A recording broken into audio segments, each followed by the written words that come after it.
Hey guys, so for this video I'll be reviewing and kind of just giving out my opinion regarding Taylor Swift's newest album, Reputation. It was just released today.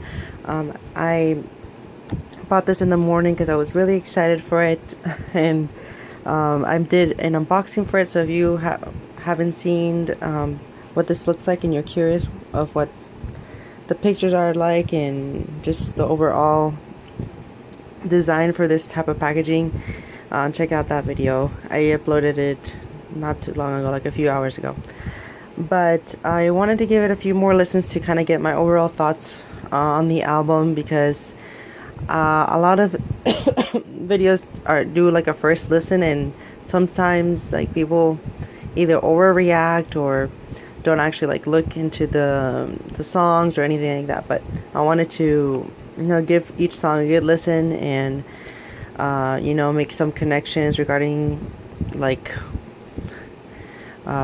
just situations she's been through, etc.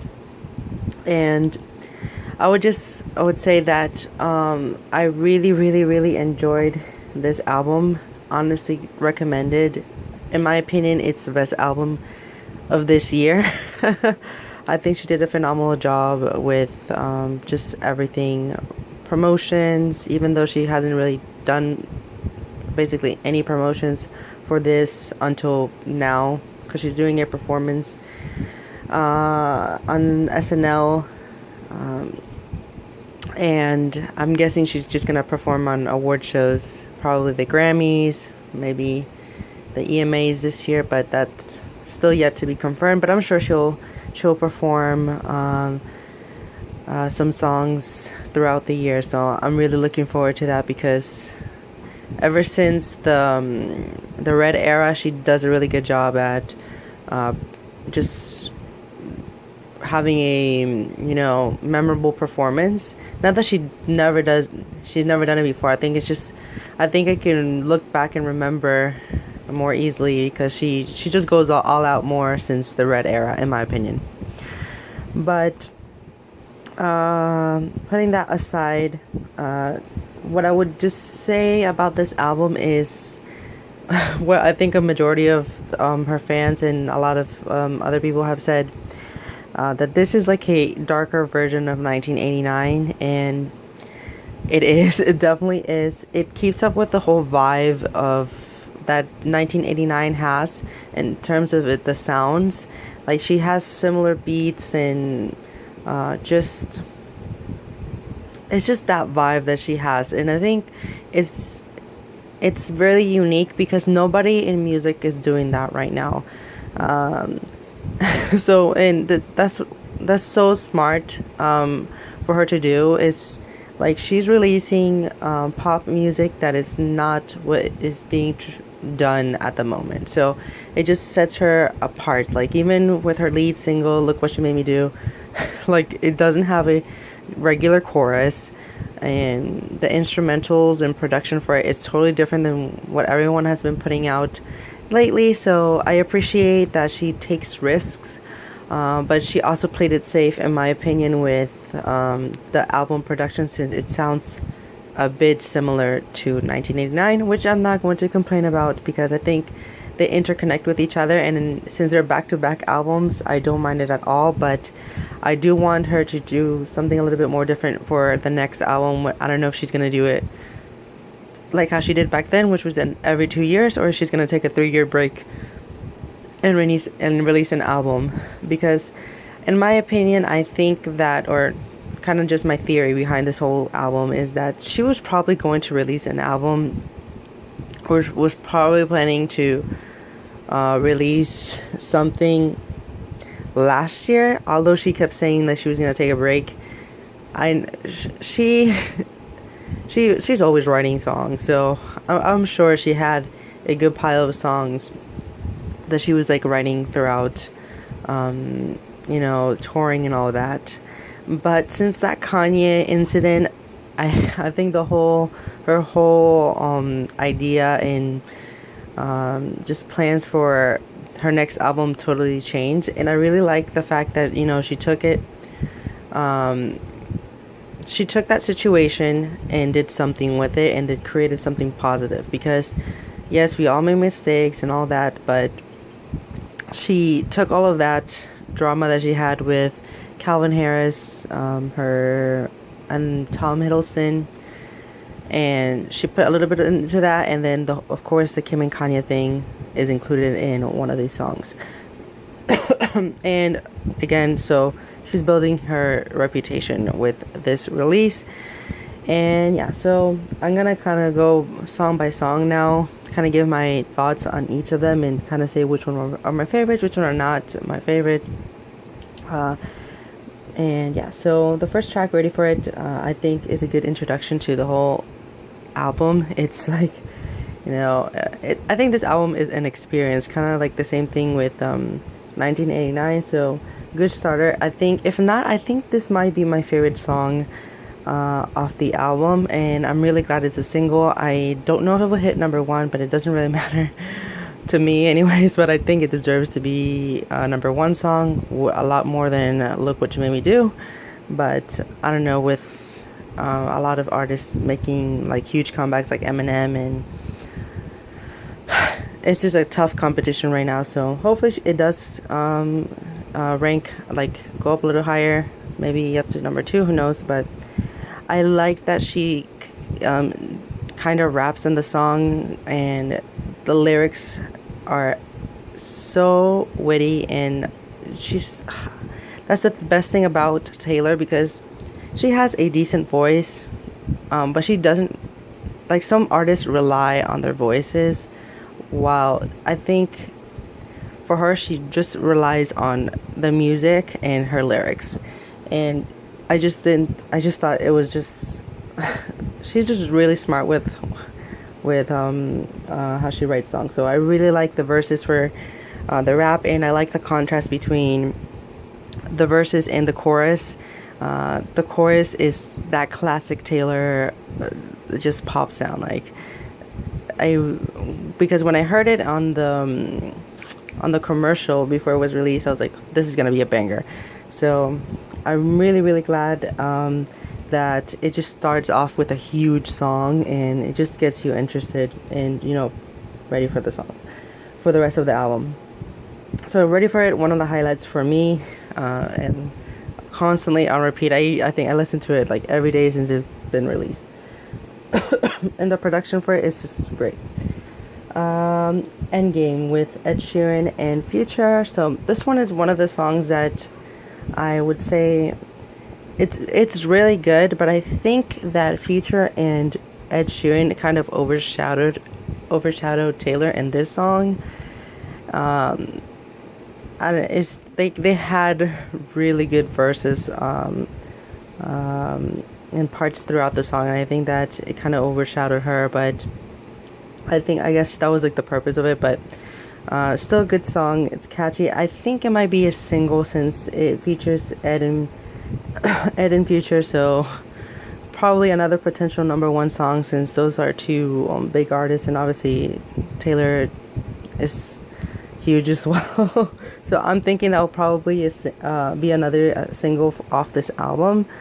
And then but yeah, I don't necessarily put this one on repeat, but when it comes on, I listen to it. And then it goes to I Did Something Bad, which is one of my favorites as in this album. I think she did an amazing job, you know, playing that darker side of herself. And you know, she says, I did something bad, but why does it feel so good?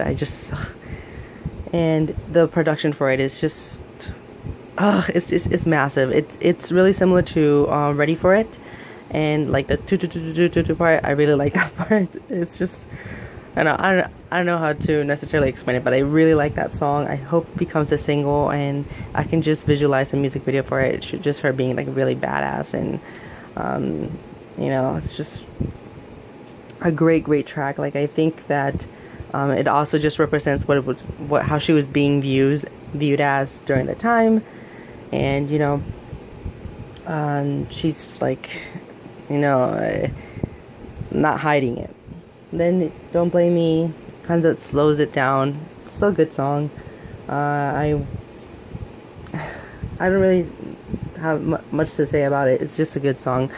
It's like, I don't know. Same for Delicate. Delicate, yeah, it's those two are good. They're better than Endgame.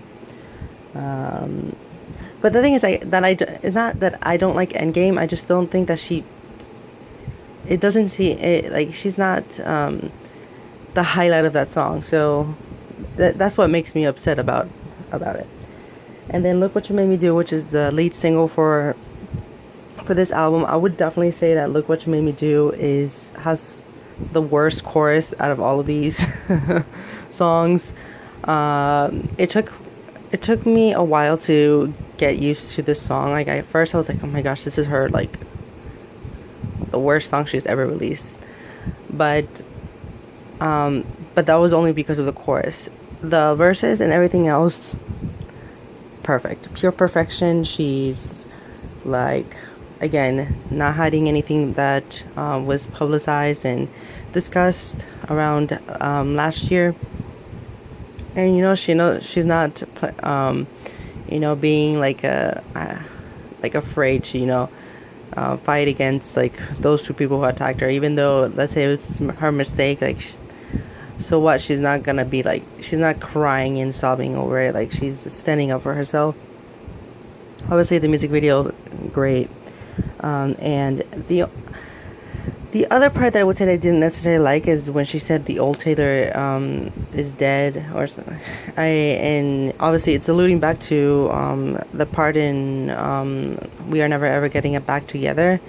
So it was, I guess, a nice little touch to it, but I don't know, I thought it was a little bit cringy, but it's still very smart since all the Swifties are using it. So and I guess that was another representation of her. I'm not the same girl that I was in the past. I kind of have a new, I guess, more mature, I don't know, type of view on life. But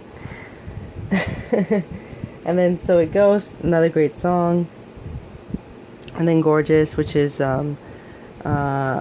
it was like another promotional track. I think for this one, I really like this song, but again, really, really, really good lyrics for once again, she did a fantastic job with lyrics, and she shows a great description of how she felt about her current boyfriend.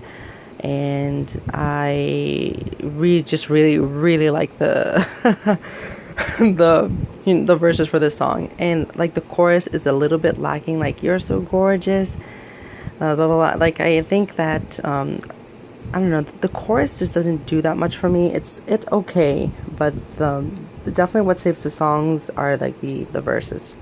Once again, like, she just does a fantastic job when she says she might like sink down and die, drown and die. She's going home to her cats unless he wants to go with her. But again, I really like that. But the chorus was a little bit lacking in my opinion. But I think this would be another great single as well. But not as, I think that what this album needs is to first bring out the more stronger tracks and then kind of slow it down a bit. So anyway, I'll later talk about which songs I want to be singles, but I think Gorgeous is a good potential song to become an actual single, not just a promo track. Getaway Car, I forgot what it was when they do that to their voice, because I know it's not auto-tune, but she used it on Getaway Car, and King of My Heart. The Getaway Car is an alright song. Again, great lyrics. She's obviously telling a story. I don't skip this song, or I listen to it whenever it comes on, but it's not a highlight for me. It's just a good song. Then King of My Heart, another one of my favorites. I really like the lyrics for this one, and I think it's, again, another great pop song. Then Dancing with Our Hands Tied, that one's more the, again, title says it all, it's more of a dance song. really liked it, but again, the chorus is like not that strong. I feel like this album is like not necessarily extremely strong when it comes to the chorus. Well, just for some songs. But the song, like the chorus for it, is alright, but at least it's not like as bad as Look What You Made Me Do. That you can't get like worse than that. But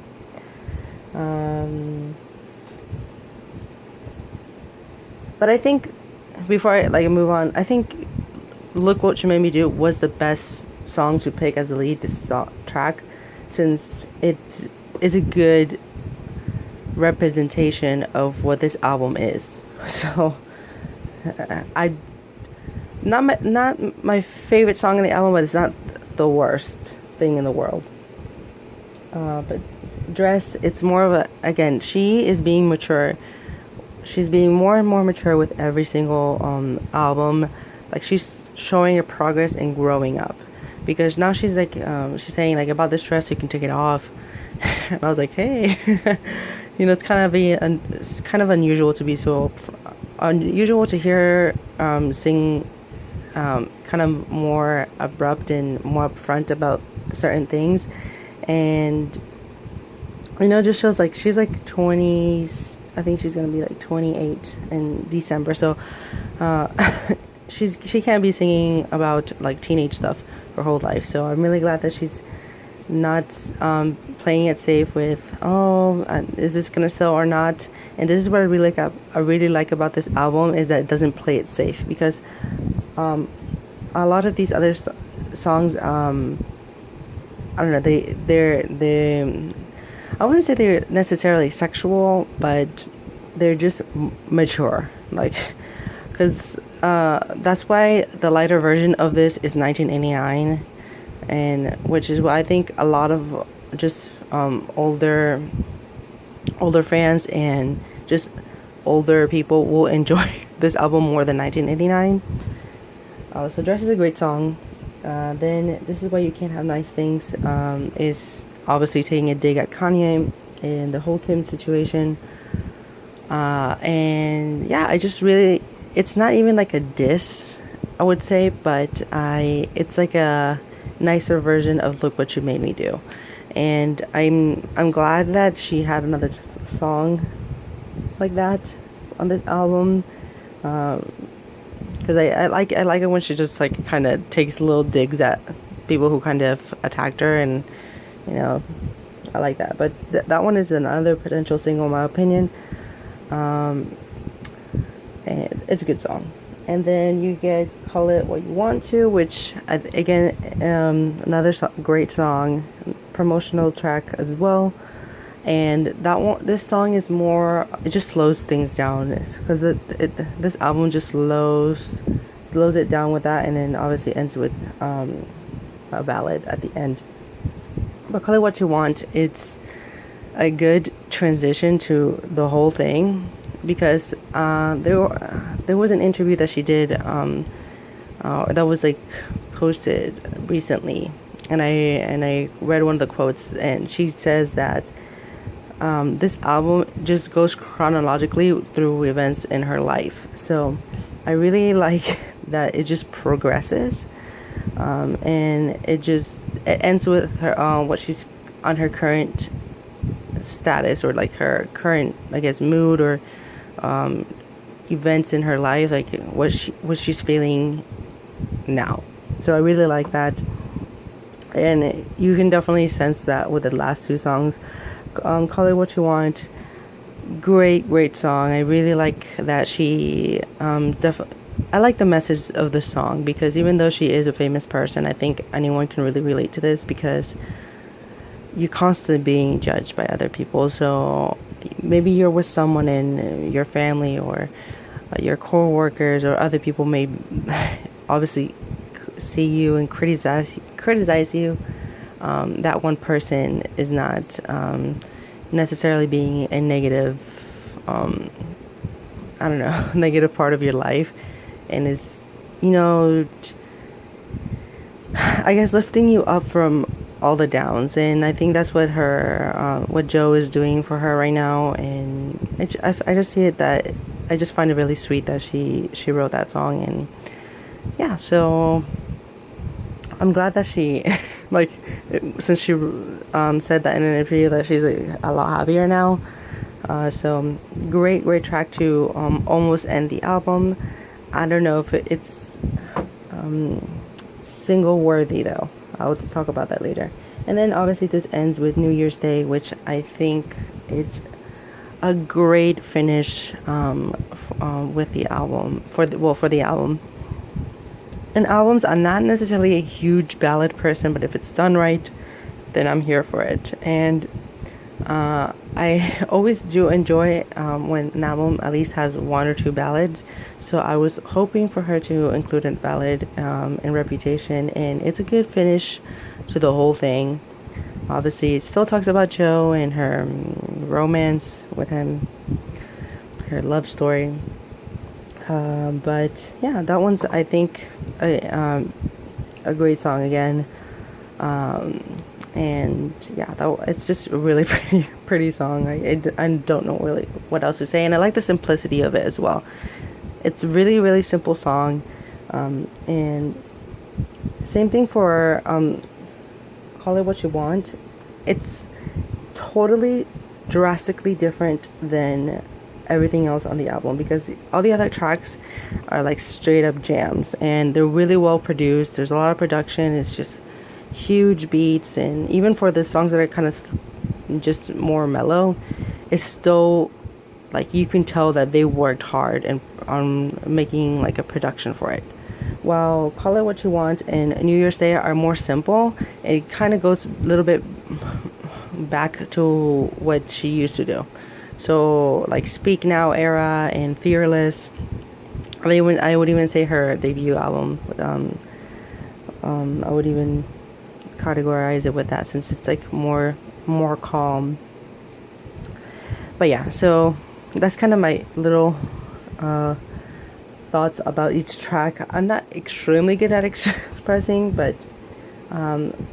things, but I definitely recommend listening to this. Definitely not disappointed. I don't know if I like it more than 1989 still, because 1989 is an album that I listened to on repeat, and what made me just become a really huge fan of hers, because I really like her music since she came out, and I bought her albums too. So but I didn't necessarily listen to every single track of hers like on constant repeat. And since Red, I started really getting interested in her, and then 1989 won me over. This is why I bought this the day of release, because I think she's definitely worth supporting, because she just does a good job at making music. And you know, I think if you work hard at what you do, I think it pays off. So I'm glad that she didn't just include fillers here. She wasn't stupid with her lyrics, and she's always doing her things, because since her transition to pop, a lot of people would say, oh, she's gonna, dumb it down, and she's still keeping her, uniqueness to it. So I'm really glad that she did that with this release. So I would say, like, again, I want her to do something different for the next album, because the vibe and the production is really similar to 1989, and it's not to blame her at all, because she used a lot of the same producers that she had for the previous one. But it is kind of difficult, because it's to have a new type of sound, especially because she writes and sometimes even produces part of the songs. So she's not one of those artists that is buying off demos from other artists and just including them on the album. She's never really done that. So and I don't know how long it's going to take her for the next release. I'm really looking forward to it. But she did a great job with this one. Definitely not disappointed. Get this. In my opinion, you should get this. Like, I wouldn't wait for it to become available on streaming sites. And yeah, so I don't know. still it's difficult to pick one of the two because I think I see them more as a volume 1 and volume 2. I think like this is volume 2 of 1989. I think it just depends more on my mood, on what I want to listen to on a specific day. If I'm feeling really, happy, I think I'd rather listen to 1989. If I want to just more chill vibe, I think I would listen to Reputation. And then as for the singles that I think that or songs that I think that deserve to be singles, so Ready for It already is a single. It's my favorite song. Endgame is definitely going to be a single. It would be stupid for her label not to release it as a single, because that's another potential number 1 right there because of the features. I Did Something Bad deserves to be a single. So It Goes deserves to be a single. Gorgeous deserves to be a single, but more at the end, because the thing is that when she released Style, I think she shouldn't have released that song as the 3rd single for 1989. I think she needs to, I don't know who's picking her singles or what goes on in the meetings, but Gorgeous should not be a single yet. I think it should be one of the last ones, because again, that song is more about how much she likes Joe. So I think the songs that are kind of more about Joe should be released at the end to finish how that she's happy and all. So that one deserves to be a single as well.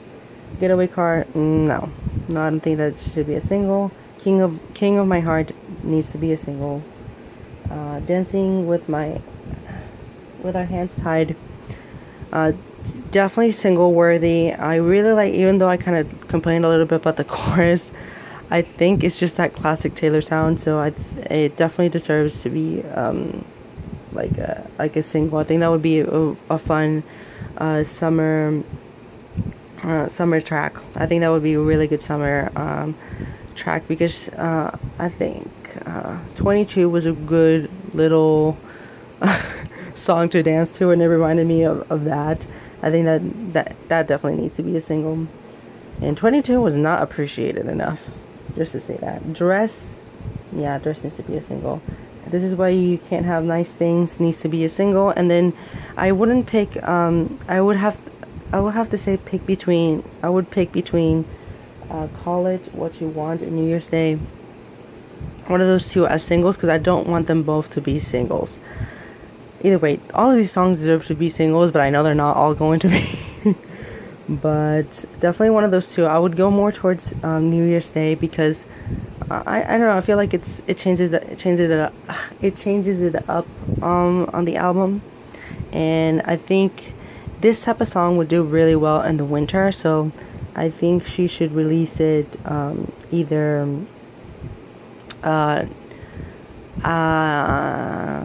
I think she should either release it this December or next November, because I think this would do a good job during the winter. It's just a winter or a fall song, but I think it's just more of a winter song, because it's more toned down and it just fits well with the mood. But again, I think that's another song that could potentially become another number 1 for her. And yeah, I complained about some of the songs. Honestly, 1989 deserved to be like a freaking visual album because of how good it was, and same thing for this. I want videos for all of these. She did such a great job, and I'm really proud of her. And yeah, so I guess this is a really long video, so if you stuck through it, thank you guys for watching. And yeah, give me your opinion, your favorite songs of the album. Mine are Ready for It, I Did Something Bad, So It Goes, King of My Heart, This Is Why You Can't Have Nice Things, New Year's Day,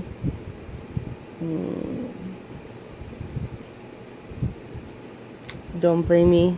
Those are like my ultimate favorites, because I like everything in this album. There's no skips, which is good. So yeah.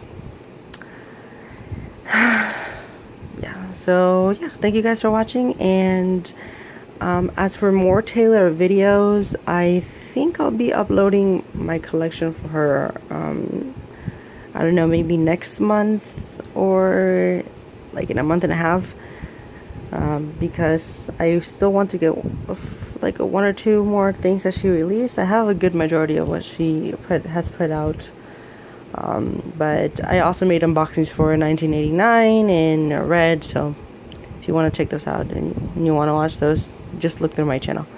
And yeah, so, and other videos regarding Taylor, it will just be on a collection of the albums that I have from her. So please support her, and yeah, I hope that she gets a few more number ones for this release, because it definitely deserves to be like on top, because everyone's releasing really generic music. So, and I like that she's completely doing the opposite. So, bye guys.